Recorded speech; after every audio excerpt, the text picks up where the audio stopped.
विचार, कृती, मूल्यातून घडतो खरा विश्वास, स्वची ओळख या विषयावर मार्गदर्शन करणारे वक्त्यांचे आदरपूर्वक स्वागत. मिळाली आम्हास आत्मभानाची आस, मिळाली आम्हास आत्मभानाची आस. मी मान्यवरांना विनंती करते की त्यांनी प्रतिमा पूजन करून व्यासपीठावर स्थानापन्न व्हावे.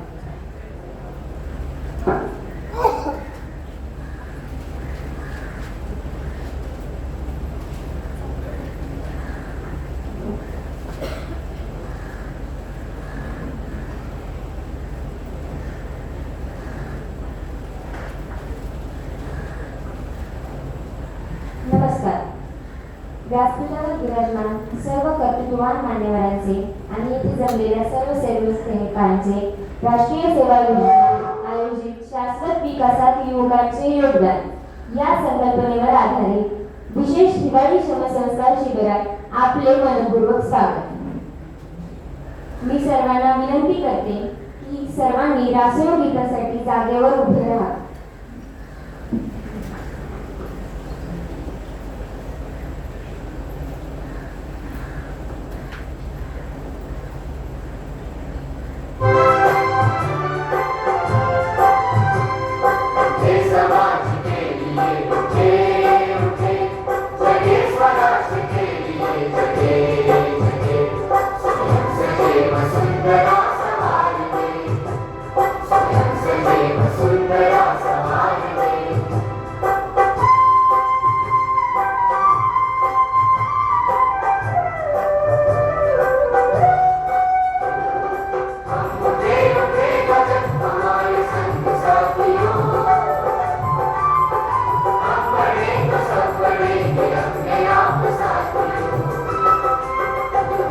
समीर के आसमान को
स्वतःचे नाव किंवा ओळखपत्र नव्हे, तर ते स्वतःच्या विचारांची, स्वभावाची, क्षमतेची आणि मूल्यांची जाणीव होणे होय.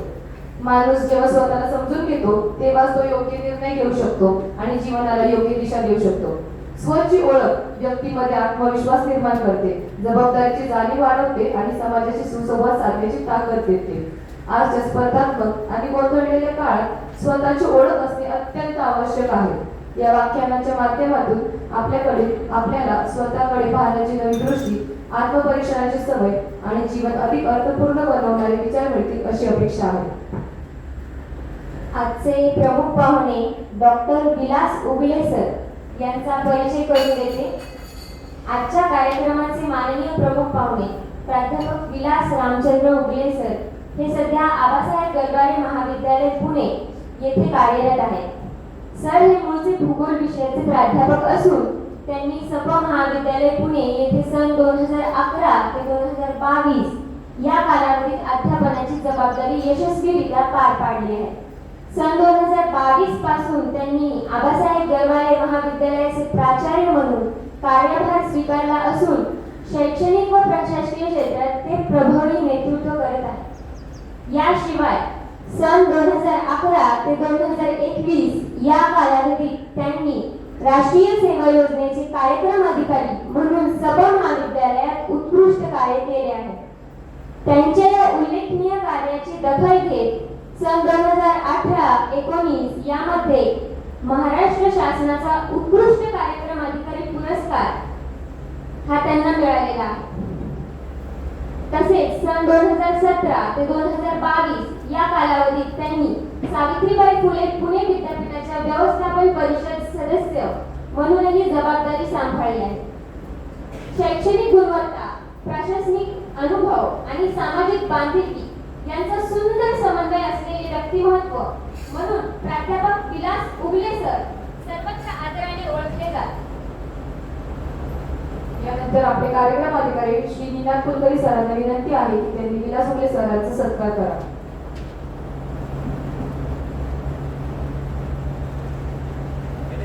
Let's go.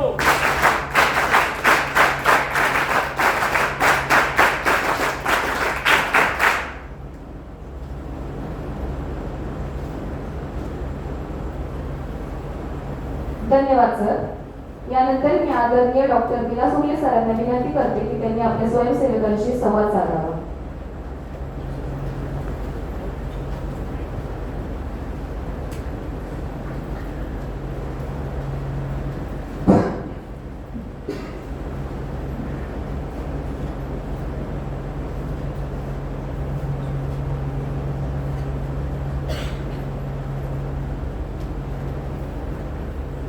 सर परशुराम इत्यादी राष्ट्रीय सेवेला मी मला बोलवलं तुमचं पहिला आभार मानतो आणि देतो. नमस्कार. जेवण झाले? आवाज कसा पाहिजे? नमस्कार. झोपायचं नाही? झोपायला सांगणार आहे. कारण आपण स्वतःकडे आत्मपरीक्षण करून पाहण्याची काळाची गरज नाही. हा विषय का मला दिला? अनेक वेळा हा विषय मला दिला जातो. तुमच्या बाजूला जे काही पोस्टर लागलेले नायक नायक असे हे शब्द आहेत. राष्ट्राच्या हिताच्या दृष्टिकोनातून जर तुम्ही विचार केला, भारत हा एक शब्द आपण उच्चारतो, तिथं तुमचं नेमकं स्थान काय? आपण नेमकं कुठे आहोत? म्हणजे स्वतः आपण कुठे आहोत? ज्यावेळेस एखाद्या काचेच्या बरणीमध्ये ठेवलेली असते त्याला आपण सहज दगड मारतो, आरोप प्रत्यारोप होतात आणि आरोप प्रत्यारोप होत असताना आपण आत्मपरीक्षण केले की आरोप दुसऱ्यावर करत असताना तसं झालेलं. त्यात दुसऱ्याला आपण सहज बोलतो आणि हे बोलत असताना काही गोष्टी आपण बोलतो. जर दोन मैत्रिणी असेल तिसरी जवळ आली तरी माझ्याविषयीच बोलते, शंका. ती जवळ आल्यानंतर परत चौथी जवळ जॉईन झाली तर तिच्यामध्ये परत दुसरा गुण उठवतो. मग याला एकाला एक जोडत गेल्यानंतर आपल्यामध्ये एक काहूर असतो आणि त्यावेळेस आपण स्वतःच ऐकत नाही आणि समोरच्यावर आपला हल्ला होतो. जर हा हल्ला होत असेल तर काय होतो म्हणून मी म्हणत असतो. कारण काही जण पेन हातात घेतात, पेनाशी खेळत बसतात, काही जण मागून चिमटा काढतात. प्रत्येकाचं वेगवेगळे काम चालू आहे. प्रत्येकाचं पाण्याची बॉटल आहे, त्याची गरज लागणार आहे तुम्हाला पुढे 8-10 तासामध्ये पाण्याची पण गरज लागेल. कारण का बसल्यानंतर कसे कसे कोरडे पडतात ते आपण अनुभवतो. हे अनुभवत असताना आपल्याला आई वडिलांनी इथं पाठवलं आणि पाठवत असताना काहीतरी तुमच्याकडे जबाबदारी असेल. मला वाटतं आंबेडकर होते ते 18 तास अभ्यास करायचे. जेवायला काही खायला नव्हतं म्हणून पावाचा तुकडा गरिबीमुळे खिशात ठेवायचे. भूक लागल्यानंतर तो तुकडा खायचे म्हणून आंबेडकर इतके मोठे झाले.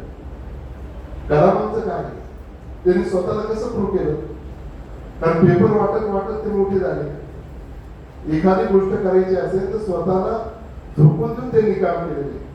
म्हणजे कोणताही नायक किंवा नेता तिथपर्यंत पोहोचण्यासाठी स्वतःला सिद्ध करतो. तसं तुम्ही स्वतःला सिद्ध केलं आहे. कारण आजपर्यंत आपण मला वाटतं फसवतच आला. कोणाला फसवलं? स्वतःला फसवलं, आई वडिलांना फसवलं, मित्रांना फसवलं, शिक्षकांना फसवलं. याची एक उजळणी आपण केला आहोत. कारण त्या दुपारच्या सत्रामध्ये जेवल्यानंतर असं व्याख्या ऐकलं सगळ्यांना जड जातं म्हणून आता सगळ्यांनी हाताला हात असायचे, ताट बसायचे.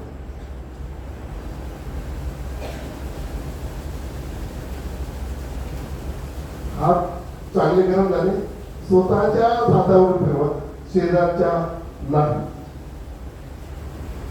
स्वतःच्या चेहऱ्यावर फिरून घ्यायचं. उभा घरच्या आईची आठवण आली का नाही आली? आजी असेल तर कारण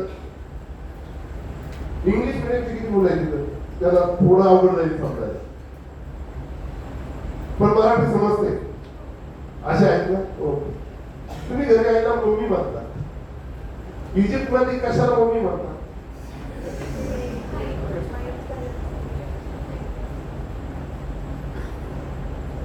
साधा प्रश्न आहे. मृत झालेल्या व्यक्तीला जे ठेवलं जातं त्याचं पिरॅमिड बांधलं जातं. त्या पिरॅमिडला आपण मग आपल्या घरच्या आईला आपण मम्मी का म्हणतो? का म्हणत नाही? बाबा किती लोक म्हणतात आणि पप्पाचा अर्थ काय होतो? या सगळ्या गोष्टींची आपण एकत्र करणार. ज्याला झोपायचं आहे त्याला फुल झोपायला परवानगी. त्यामुळे आता सगळ्यांना ज्यांना डोळे वगैरे ठेवायचे असेल ते उठून गेलं तरी चालेल. सरांची परवानगी आहे, मी घेतो. ज्यांना ऐकायचंय त्यांनी याच्यामध्ये माझा आवाज नाही एवढा चांगला गाणं वाटण्यासारखा म्हणून 2-3 गाणी ऐकायला भेटतील. म्हणजे मध्ये काही गोष्टी तुम्हाला अंतर्मुख होऊन पाहिजे आहेत आतमध्ये. जी गाणी तुम्ही ऐकणार आहात ती तुमची नित्य नाही होईल. नित्य नाही ऐकत तुम्ही, पण त्याला तुम्ही त्या पद्धतीने पाहता. कधी आईला आई म्हणून पाहिजे. ज्यावेळेस वडिलांकडे पाहत असताना त्याचा फाटका वडील आपल्याला कधी दिसलाय का? कारण जे ग्रामीण भागातून किती विद्यार्थी तिथं ग्रामीण भागात त्यांना त्याचे अनुभव येतो. असं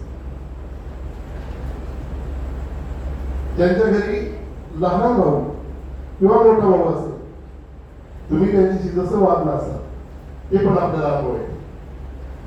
हे उघड्या होईल का शक्य? स्वतःला विचारा, नाही शक्य. त्यासाठी सर्वांनी डोळे मिटायचे, ताड बसायचे. समोरच्या डोळ्यातून अश्रू आले तरी त्याला सात्वन करायला जायचं नाही. सिनियर लोकांना माहिती ते तुमचे सात्वन करतील. हे करीत असताना ज्याला डोळ्यातून पाणी येत असेल तर येऊ द्या. एकदा मोकळे व्हा, स्वतःकडे पहा आपण किती लोकांना फसवलं. आणि ज्यांना हसायचं असेल ते उठून बाहेर तरी चालेल, त्याला कोणाला काही नाही. का झोपायचं असं घोरण्याचा आवाज आला तरी चालेल.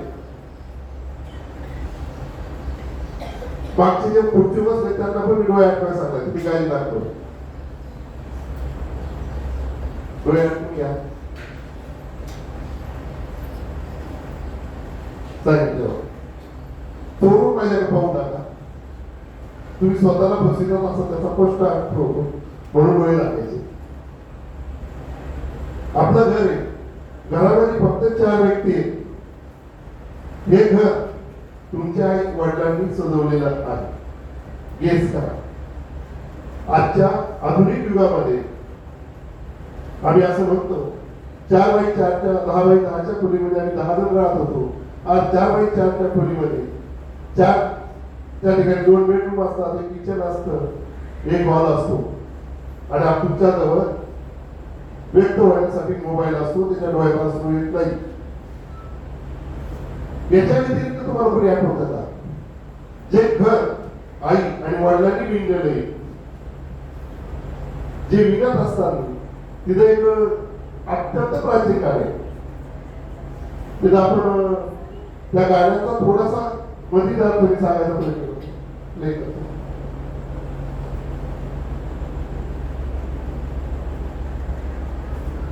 तरीच मागच्या वर्षी त्यांनी ऐकलं असेल त्यांनी डोळे दाखवायचे.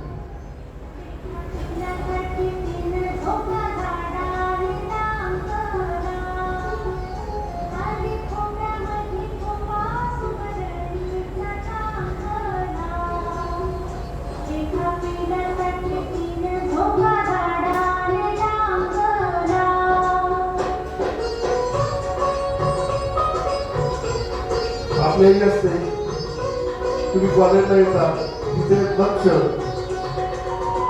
सारखं तुमच्याकडे असते. त्यामुळे खोपा म्हणजे घर आहे आणि सुगरण म्हटली तर या ठिकाणी सुगरण पक्षी विहिरीच्या काठावर त्याचं घर बांधलं. ते विणलेलं घर तुम्ही ज्या घरात राहतात त्याला खोपा म्हटलेलं.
हा शब्द आपण ऐकल्यानंतर लहान तुम्ही होता, लहानपणची एखादी गोष्ट आठवते का? वय वर्ष 1 ते 5.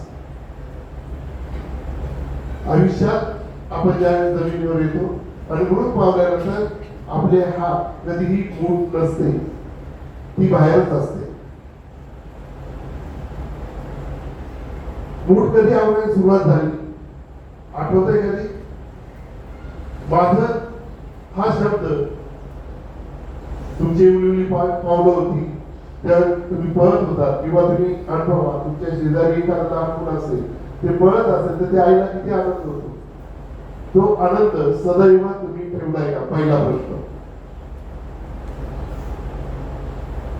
तो आनंद आपल्याकडून का नाही तसाच तेवत राहिला?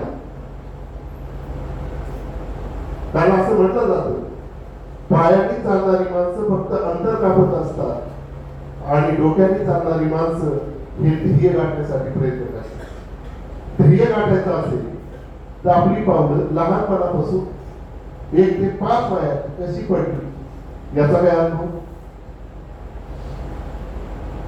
आठवतंय? नसेल आठवत, जस्ट इमेज इयर सांगितलं मी 1 to 5. गेस करा काय आठवतंय? ज्यावेळेस तुम्ही शिशु वर्गात गेला त्यावेळची तुमची मैत्री आठवतंय? तिच्याबरोबर झालेला संपर्क, काही एखादी गोष्ट पूर्ण नाही आठवणार, त्यावेळची शिक्षक, टीचर्स पुढे आठवतंय? डोळे पुढे आणून पहा जे टीचर असतील ते आत्ताचे नाही, कॉलेजचे एकही आणू नका. शिशु शाळेतले सांगितले किंवा नर्सरीतले त्यांनी दिलेलं काम त्यांनी सांगितलं खेळायला, तुम्ही काय खेळ खेळा आणि त्यावेळेस तुमच्या बरोबर कोण होत? ती व्यक्ती. मित्र असेल तर मित्र, मैत्रीण असेल तर मैत्रीण. घरी जाऊन तशीच कृती करण्याचा प्रयत्न केला का? सोयी तुमच्याला पाहावं म्हणून तुम्ही घरी गेल्यानंतर ती कृती किती वेळा केली? त्यावेळेस आईला किंवा वडिलांना, भावाला, चुलत्याला, आजोबाला आनंद झाला का? आठवतं एखादी घटना?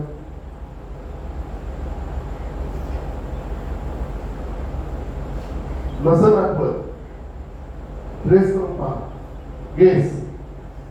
तो सुरुवात तुमचा तुमच्याकडे पाहण्यासाठी तुम्ही आता काय करता आणि पूर्वी काय करीत होता. त्यानंतर पहिलीचा वर्ग किंवा फर्स्ट क्लास, त्यावेळेस तुमचे शिक्षक त्यांनी दिलेला ग्रुप काय आठवतं? तुम्हाला दिलेलं काम तुमच्या आईनी पूर्ण केलं का भावानी का पप्पानी का वडिलांनी पूर्ण केलं? पुढे पहिलं फसवलं तुम्ही, पहिलीच्या वर्गात फसवलं का नाही फसवलं? ज्या सांगितलेल्या रेषा वाटी काढा, आडव्या रेषा मारा, तिरक्या मारा, तुम्ही मारल्या का घरच्यात जास्त खेळामुळे घरच्याकडून मारून घेतल्या? कुणी मदत केली? आजोबांनी केली असेल, काही ना आजीने केली असेल. फसवलं कोणाला पहिला? मला वाटतं सुरुवात तिथून झाली. जर तिथून सुरुवात होत असेल तर आपला स्वर जेव्हा त्या चेहऱ्यावर ज्या शिक्षकांपुढे तुम्ही ती वही घेऊन गेला त्यावेळेस तो आनंद होता का फसवणाऱ्याचा आनंद होता? काहीच्या मनात मी स्वतः केलं, जर स्वतः केलं असेल तर चेहऱ्यावर तर ते हे तुमच्या अंतःकरणाला विचारणार असतं, अंतःकरणावर अवलंबून असतं. मनात आत्मविश्वास असेल तो चेहरा तेजस्वी दिसतो आणि तो शिक्षक वाचित असतो. तुम्हाला वाटतं मी फसवलं, पण शिक्षक तो चेहरा वाचतो. कारण तुम्ही एवढ्या सरळ रेषा कशा काढू शकता एका दिवसात? ती वाटी कशी घेऊ शकता? विचारा प्रश्न. म्हणजे समजूतदार व्यक्तीच जर आपण म्हणतो मोठ्यापणी समजूतदार व्यक्ती बरोबर राहिलं, चर्चा केली तर अनेक गोष्टी शक्य होतात. पण समजूतदार व्यक्तीनेच तुम्हाला तिथं फसवायला सुरुवात केली तर आयुष्याची फसवणूक कुठे थांबली आहे. सोना कोणी फसवलं. मग दुसरीच्या वर्गामध्ये थोडा अभ्यास वाढला, संकट काय होईल? पाठ करण्याची पद्धत. म्हणजे संकटात प्रत्येकाला ठसा उठवायला पाहिजे. तुमचा जातो का तुमचा? जर लहानपणीच काही जर चुका झाल्या असतील, जर आम्ही त्या पुढे जाऊन केल्या तर होतंय का तेवढे? त्याचा विचार करा. म्हणजे परिस्थिती कशी असो, दुसरीच्या वर्गात गेला, तुमची तिथले शिक्षक मित्रमैत्री जर भेटत असतील तर तुमचा ग्रुप होता का? त्या ग्रुप मध्ये काही चुकीच्या गोष्टीमुळे शिक्षकांनी मारले, मैत्रिणींनी तुम्हाला मारले का तुम्ही सर्वांनी मिळून समोर त्याला मारले? आठवतं एखादी घटना? तो ग्रुप लक्षात घ्या. स्वतः एका गटात होता, समोरच्या मित्राला मैत्रिणीला आम्ही तिघांनी मिळून जोडवलं किंवा त्या तिघांनी मिळून मला जोडवलं, असा एखादा प्रसंग. त्यावेळेस घरी आपण प्लेननी सांगितलं का वाढून सांगितलं? जर वाढून सांगितलं असं तर त्याचे दुष्परिणाम काय झाले? कोणाला भोगावं लागली ती शिक्षा? अभ्यास खरंच तसा होतोय का? म्हणजे निसर्गाचं एक तत्व आहे, तुम्ही जसं पेराल तसं अतुलनीय घटकांबरोबर ती संपत्ती आपल्याकडे परत येईल. जसं तुम्ही पेरले, लोक म्हणतात जसं पेरल तसं उगवेल, पण मी असं म्हणतो जसं पेरले ती परत आपल्याकडे ती गोष्ट येते. पण तिथं स्वतःचा द्वेष आपण करतो का प्रेम करतो त्या स्वतःवर? चुका कोणाची होती? मग ह्या सगळ्या गोष्टींबरोबर आपण शांतपणे, ह्या मैत्रिणी मला मारलं, तिसरीच्या वर्गात गेला, थोड्या वरच्या वर्गात गेल्यानंतर तिथले शिक्षक त्याची खुर्दास आपण तिसरीत काढतो का झालेल्या गोष्टींना आपण शांतपणे विचार करायला लागतो? तिथं तुमचा स्व काय काम करतो?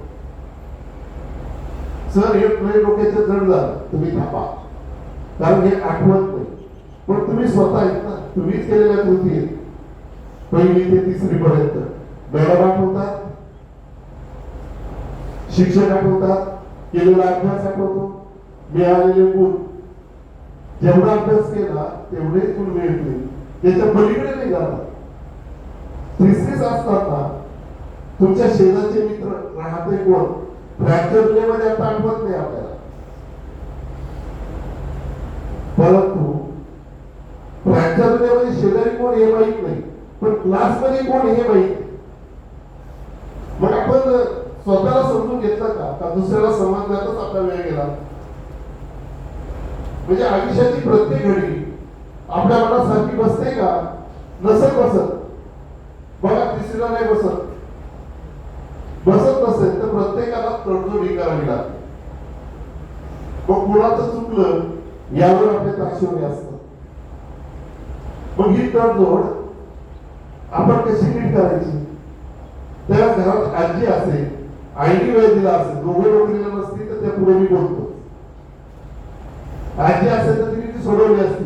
जर तुम्ही दादा आणि दीदी हे दोघंच घरात असतील तर ही तडजोड कशी करायची हे आपल्याला समजत नाही. पण त्या ठिकाणी विश्वास असणारी व्यक्ती सोबत असते की भावना व्यक्त करण्यासाठी शब्द हे शोधावे लागत नाही. तर चेहऱ्यावर येणाऱ्या भावना ह्या चौथीच्या वर्गात आपण गेल्यानंतर बघा, चौथीला विद्यार्थी ज्यावेळेस जातो त्याच्या भावना व्यक्त होण्यास सुरुवात होते. जर व्यक्त होत असा तर आपण त्या ठिकाणी कोणत्या गोष्टी करतो? चौथीचा टीचर आठवतो का नाही आठवत? आठवत असेल. चौथीची मैत्रिणी मित्र त्यावेळेस पडलेले चालतील फार. ज्यांनी स्पर्धा परीक्षा दिली त्यांनी स्पर्धा परीक्षेचा विचार करा. त्या ठिकाणी सो काय काम करतो?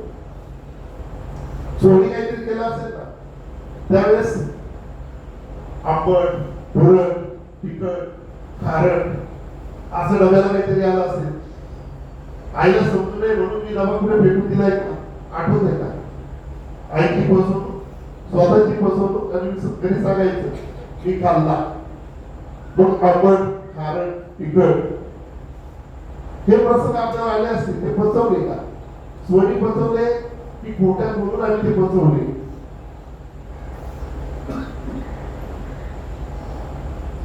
मग आयुष्य पण होईल का आपण स्वतःला फसवीत गेलो तर?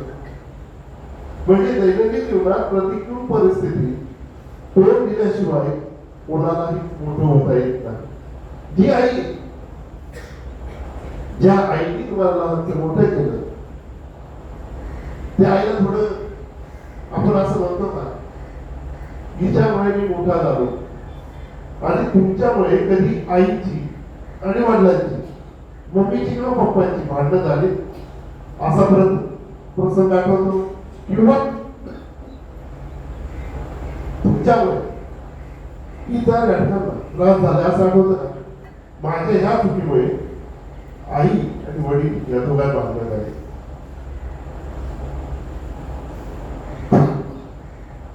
पण तिला एक अजून एक गीत मी लावतो, त्याला अंतर्मुख होता.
आई काट्या कुट्यात काम करते.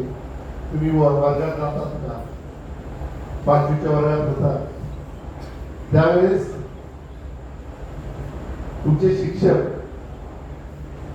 मित्र, मैत्री यांना आठवण्याचा प्रयत्न करा. त्यावेळेस सोनी कोणाला तुमचे एक ग्रुप तयार झाला, तर तो ग्रुप तो इतरांना त्रास द्यायला तयार झाला का तुम्ही स्वनिर्मित केला? त्याचं आउटपुट आत्ताच्या घडीला काय? हे थोडं आपल्याला बघून पहा. तुम्ही स्वतःच केला का इतरांबरोबर केला? त्याचा त्रास तुम्हाला झाला का आई वडिलांना झाला? 5वी पासून आपली वृत्ती कशी होती ते पहा.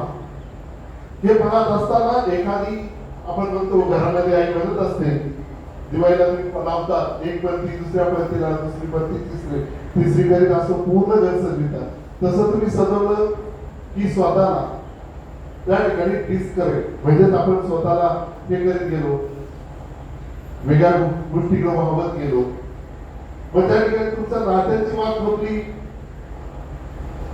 का नात्याची जी वाट होती ती तोडली का विजवली आठवतंय काही मग त्यावेळेची गरज आणि आत्ताची गरज यामध्ये फरक आहे का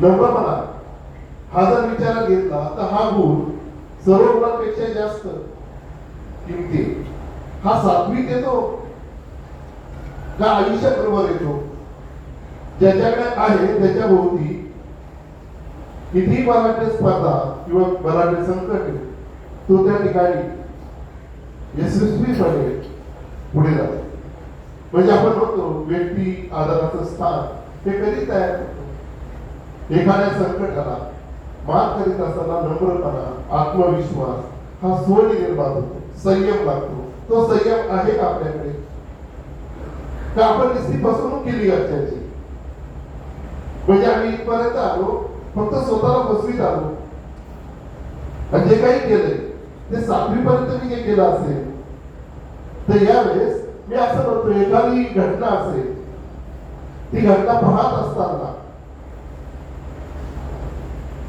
जी उंच असते ती दाखवण्यासाठी आई तुम्हाला कड्यावर घेते आणि क्षितिजा पलीकडे पाहायचं असेल तर मला वाटतं एक व्यक्ती तुम्हाला कायम मदत करतो तो फाटका बनेल घालतो फाटकी चप्पल घालतो 300 रुपये रोजाने कामाला जातो आजच्या जीवनात तुम्हाला त्याचं महत्व काय 300 रुपयाचं महत्व काय मला वाटतं काले काळा गेलं तर दिवसभर मुलात राबून 500 रुपये आज मिळत असते त्या वह्या पुस्तक जे काही तुम्हाला दिलेले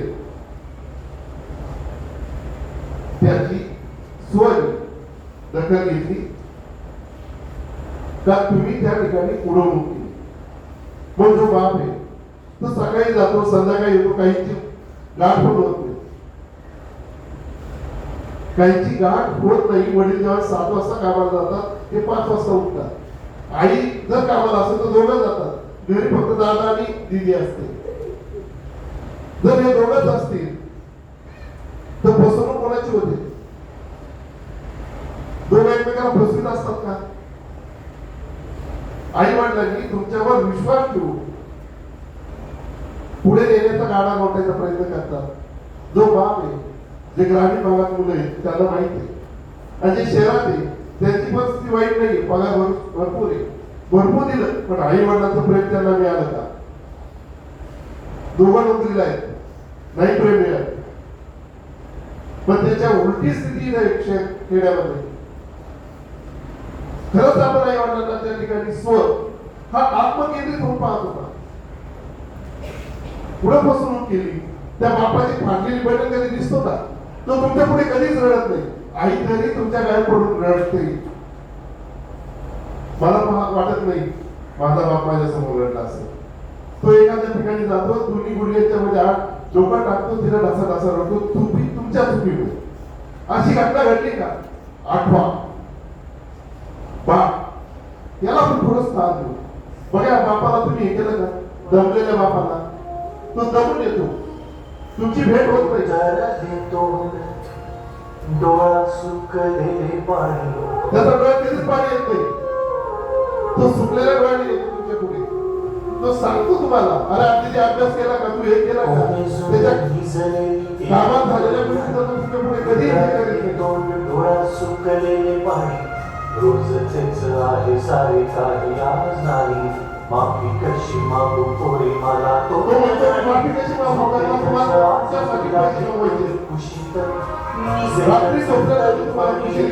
खुशीत सांगायची आहे माझ्या जाणवल्या फुला दमलेल्या बाबाची कहाणी तुला तुम्ही वेगळ्या पद्धतीने ऐकलं असेल पण आता स्वतःसाठी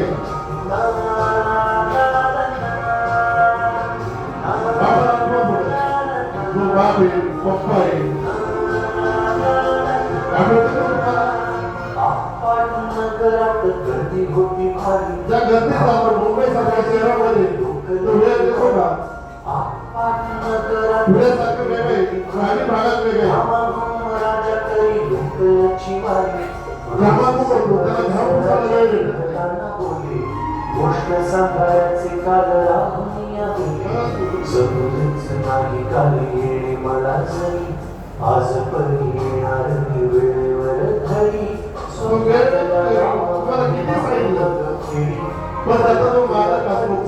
गोष्टी तरी पण बांधी मी थकलेल्या हाताचा झुला दमलेल्या बाबाची कहाणी तुला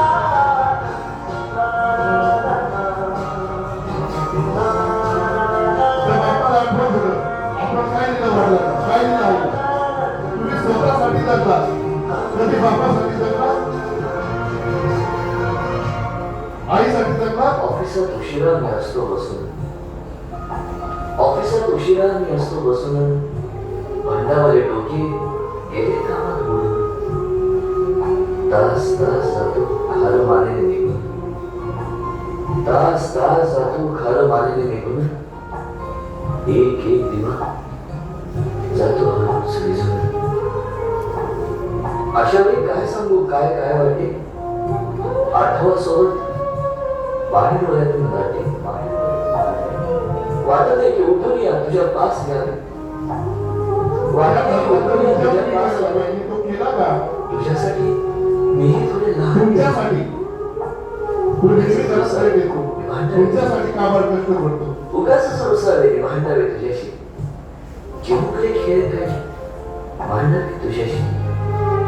तो तुमच्याशी भांडतो का त्यांनी तुम्ही फक्त आरोप करता. खिदळत बोलशील काही बघताना भान मला उरणार नाही उधळत खिदळत बोलशील काही तुम्ही उघडत बघताना भान मला उरणार नाही हसून अंगाच ओरडेल काही धुरूनच आपल्याला बघणार नाही तरी सुद्धा दोघे जण दंगा मांडू असा क्षणाक्षणावर ठेवू खोड करत असा सांगायची आहे माझ्या साध्या फुला दमलेल्या बाबाची कहाणी तुला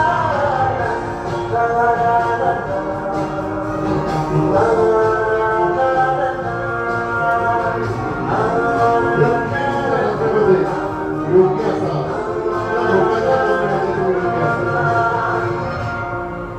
अजून आठवत बोलक्यामध्ये लुकलुकलेला तुझा पहिला दात आठवण पहिला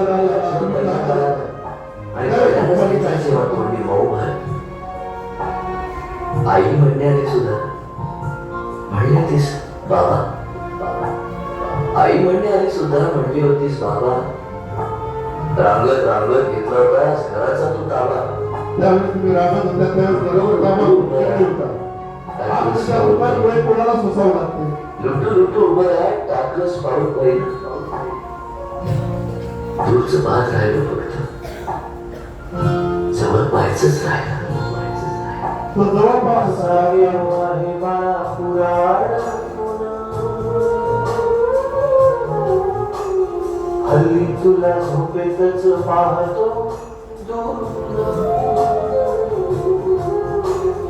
असा गेलो आहे बाळा पुराण हल्ली तुला झोपेतच पाहतो असा कसा बाबा देव लेकाला देतो गावाकर जातो आणि उशिराला येतो एका घरी राहून या मनामध्ये घोर तुला तुझा बाबा नाही मला माझी तो बालपण गेले सारे तुझे निसरून थोडे काळ तुझ्या माझ्या उंजळी मधून जरी असे तुझ्या ओठी माझ्यासाठी हसे नजरेत तुझ्या काही अनोळखी दिसे जरी असे तुझ्या ओठी माझ्यासाठी हसे नजरेत तुझ्या काही अनोळखी दिसे तुझ्या जगातून बाबा हरवेला काल मोठे पण बाबा तुला आठवेला काल तुझ्या जगातून बाबा हरवेला काल मोठे पण बाबा तुला आठवेला काल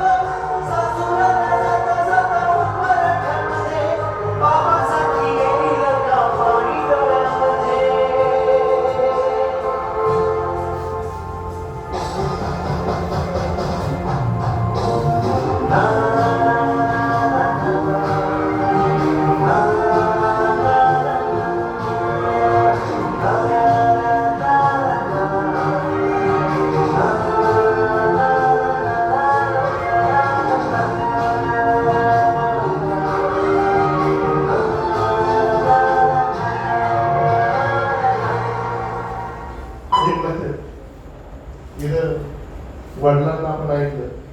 वडील ऐकत असताना तुम्ही स्वतः आत्मपरीक्षण करा, डोळ्यांच्या धारणा वाट करा. किती आपण हे केलं तर मी असं त्या ठिकाणी म्हणतो, मन गुंतवायला वेळ लागत नाही. कारण 8वीचं वर्ष असतं, 8वीत तुम्ही असतात, 13-14 वर्षाचे असतात आणि त्यावेळेस मन फुटायला वेळ लागत नाही.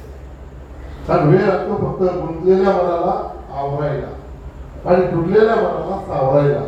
आणि मानवी मनाची कधीच ही अजब कथा कोणालाही शब्दात सांगता येत नाही. कारण मन हे कधी स्थिर नसतं. जर मन स्थिर नसेल ते कोणत्या गोष्टीला आपल्याला फसवित असते. बघा ना, स्वतःला विचारा. 8वी 9वी 10वी 3 वर्ष होते. 3 वर्षामध्ये मी स्वतः काय केलं? मी त्याला पाणी घातलं का? आयुष्यात 2 मित्र नेहमी बरोबर असतात आणि ते असावे असा म्हणणारा मी माणूस आहे. एक कृष्णासारखा जो लढत नाही पण जिंकणं कसं, जिंकायचं कसं हे पक्क सांगतो. आणि दुसरा कर्ण जो कधीच समोर पराभव दिसतोय तरी तो साथ सोडित नाही. असे 2 मित्र असावे. एक तर कृष्णासारखा असावा किंवा दुसरा कर्णासारखा असावा. असे मित्र आहेत का तुमचे? आठवा, डोळे झाका, आठवा. कुणी होतं का असं 7वी 8वी 9वीला कर्णासारखा समोर पराजय दिसतोय तरी तो माझी साथ देतोय आणि मी जिंकतोय हे सांगणारा कृष्ण. असे दोन्हीच दिसतात समोर. आहेत कोणी तुमच्या जीवनात? मला तर 2च व्यक्ती तुम्हाला समोर दिसतील. ते म्हणजे सगळ्यात महत्वाची आई. बघा ना, तुम्ही समोर पराजय दिसत असला तरी ती काय म्हणते? कर बा, तुझं हे वाईट होत. समोरची व्यक्ती म्हणते का? आईच आपल्याला त्या ठिकाणी स्वला काय खत पाणी घालते, सांगत असते तू जिंकणार आहे. जर त्या ठिकाणी ती सांगत असेल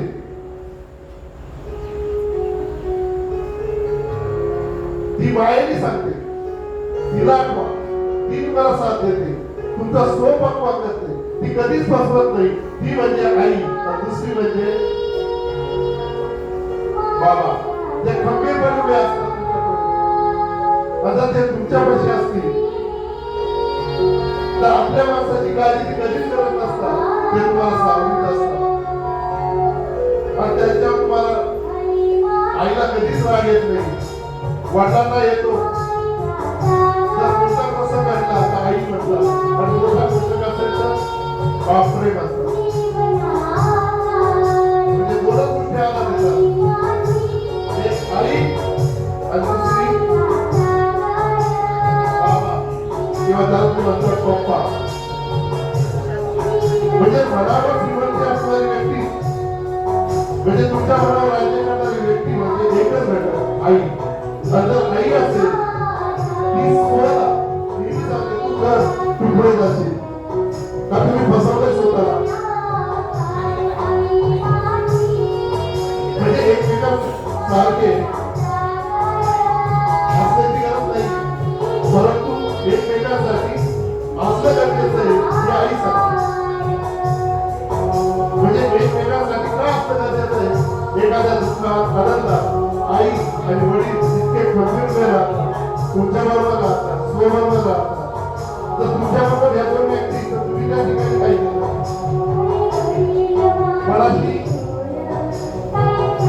मनाशी गेलेलं नातं ओळखलं का? आपण नुसतं धून सांगतो, फुलपाखरासारखं उडत गेलो इतर व्यक्तीकडे. तर इतर आपण उडत जात असतो तर आपला स्वर हा चुकीचा आहे. आपल्याला फुलपाखर चुकीचं आहे. कारण मन हे स्थिर आहे. जर मन स्थिर असेल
केला आई आणि वडिलांच्या संस्काराची आणि असली की मला वाटतं पावलं कधी चुकत नाही, ते योग्य दिशेने जातात.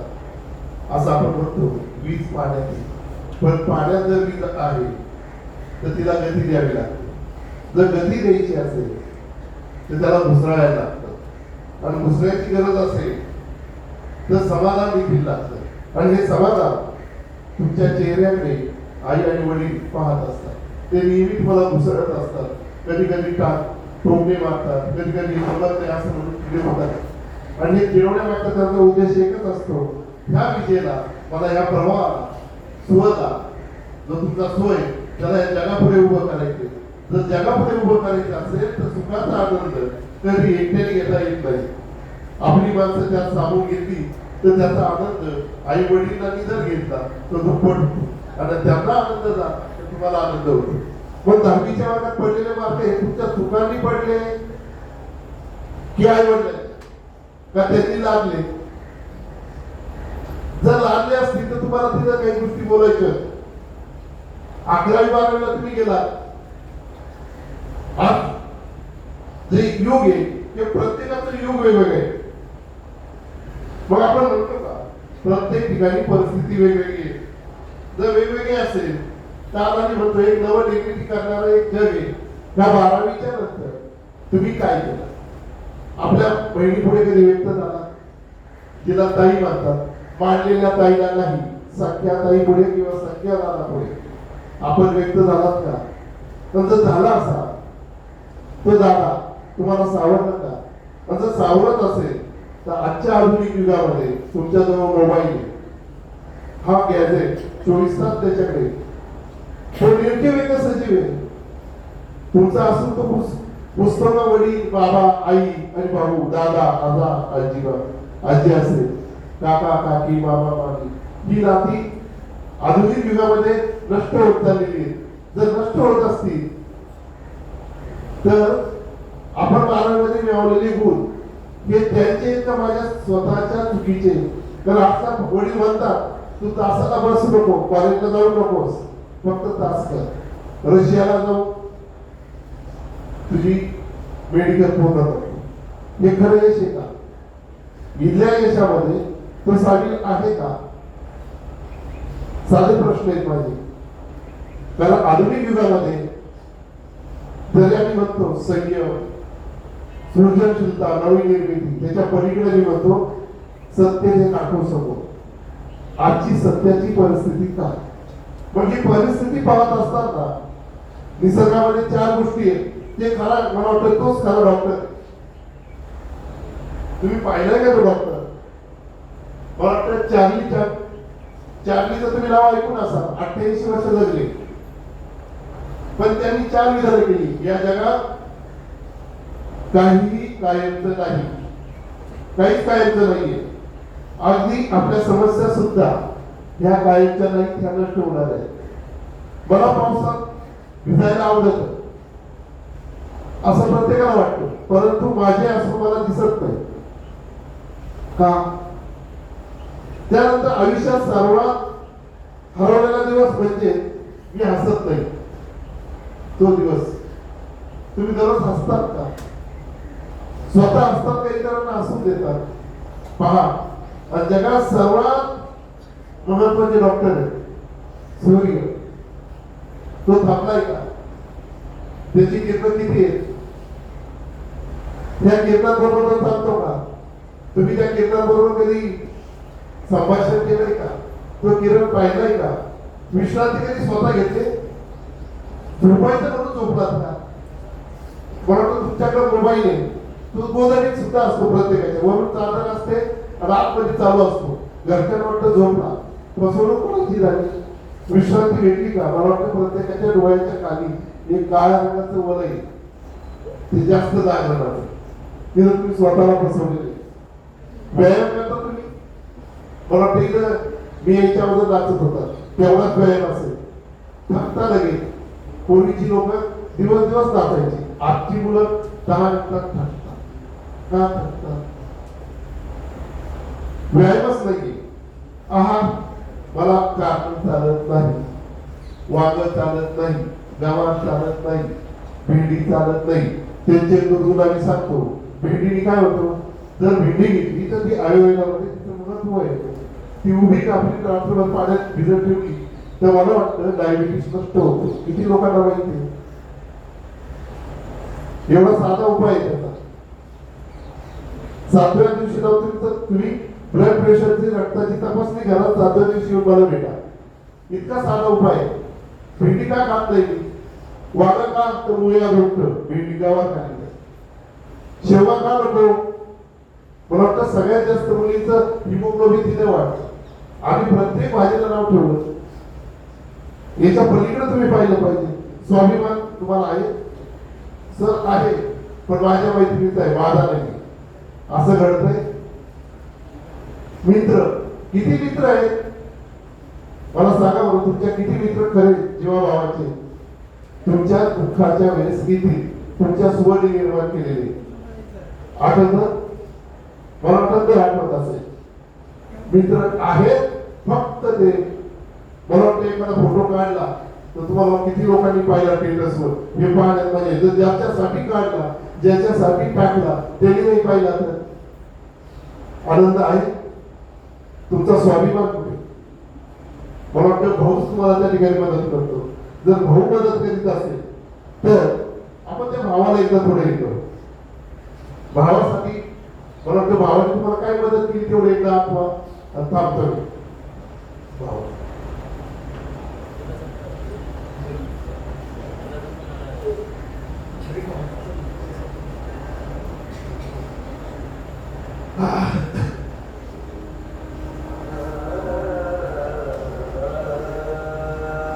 जगावर त्या एका व्यक्तीसाठी, तिच्या आनंदासाठी, तिच्या हसण्यासाठी.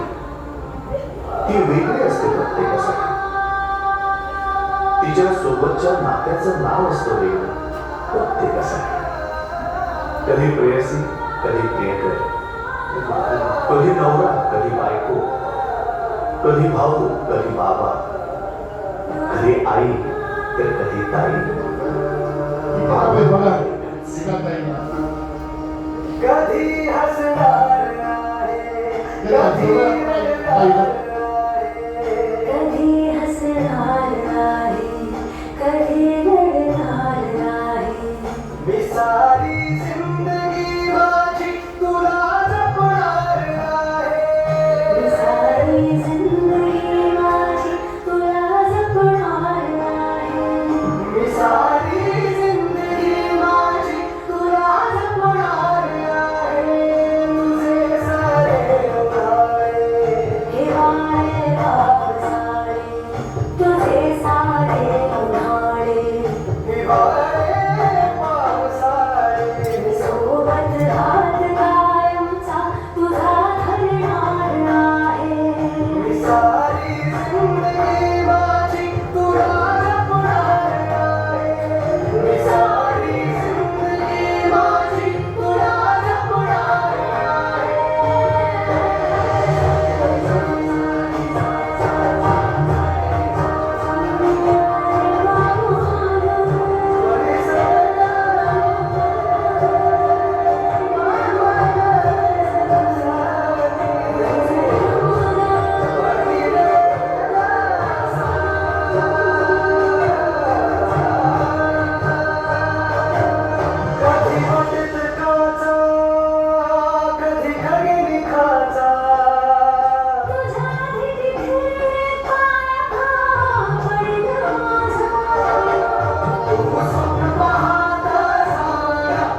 आईला, दुसरं वडिलांना, तिसरं भावाला, चौथं बहिणीला. हा स्वतः जर व्यवस्थित राहिला तर मला वाटतं आयुष्यामध्ये 2 मित्र लागतात, एक कृष्णासारखा तर दुसरा कर्णासारखा. जरी समोर हलत असलो तरी कर्म कौरवांची साथ थोडीच नाही, आणि समोर विजय दिसत असला तरी कृष्ण अर्जुनाची साथ सोडित नाही. अशी 2 मित्र आयुष्यात कमवा आणि घरातली 5 माणसं कमवा. मला वाटतं स्वत तिथंच सगळ्यात मोठा विजय असतो. कारण जे पोरं MPC UPC ला पुण्यात आलेले ते किती स्वतःला पोषितात. 18 तास बसतो का आपण? विचार प्रश्न सुद्धा नाही बसत आपण 18 तास. कारण आपला मोबाईल किती वेळ तो रील पाहण्यात जातो. स्वतःलाच फसवितात, दुसऱ्याचे रील पाहायचे आणि आनंद वाटायचा. वर्गात शिक्षकांना आरोप करायचे, मी याची कशी चेष्टा केली, तसं हे कसं झालं, याचा हा शब्द चुकला, त्याचा हा शब्द चुकला. याला शिक्षक जबाबदार आहे तरी स्वतः आहे. या सगळ्या गोष्टीचा एकदा आपण आत्मपरीक्षण करावं असं मला वाटतं. 1 तास 10 मिनिटं या ठिकाणी बोललो असेल, याच्यासाठी मी काही गीतांची मदत घेतली. तुम्हाला दुखावलं असेल तर क्षमस्व. या ठिकाणी थांबवतो. जय हिंद.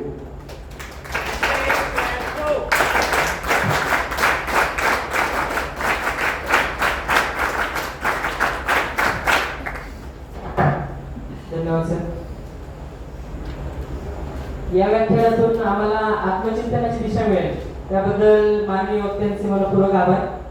या बौद्धिक सत्राची सांगता राष्ट्रगानाने होईल, तरी मी सर्व स्वयंसेवकांना विनंती करतो की त्यांनी जागेवर उभे राहा.